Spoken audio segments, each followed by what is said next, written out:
Joo, Haapasen Ensio ja toimin kattokeskuksella toimitusjohtajan tehtävissä. Kattokeskus tarjoaa vesikattoremontteja ja vanhoja kattoja pois ja uusia kattoja tilalle. Ja tämän lisäksi me tehdään aurinkopaneelien asennuksia ja sitten vesikattojen kausihuoltoja ja korjaustöitä. Meidän keskeiset kohderyhmät on kuluttajat, eli omakotitaloasukkaat, ja toisena merkittävänä osana on sitten meidän taloyhtiöasiakkaat.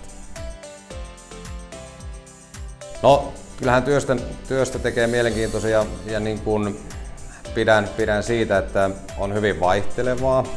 Ja tietysti yhtenä isona juttuna on se, että meillä on tosi hyvä porukka täällä ja tehdään paljon yhdessä ja se, että kehitetään asioita ja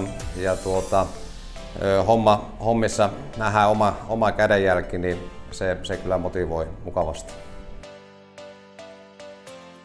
No, H&H:sta on aikaisemmin oltu meihin yhteydessä, mutta ja se nyt silloin alkujaan saanut niin kuin meidät kontaktoimaan, mutta itse olin sitten useamman vuoden, liki 10 vuotta Uudellamaalla ja noin vuosi sitten muutin tähän Pirkkalan toimipisteelle ja konttori nykyään täällä, niin tämä yhteistyö oli täällä jo sitten käynnistetty minun tullessa.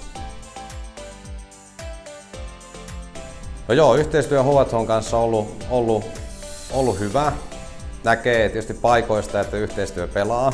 Ja toki sitten jos on ollut jotain, missä on ollut kehitettävää, niin asiat on käyty läpi ja pyritty ottaa niistä opiksi, että on ihan tyytyväinen.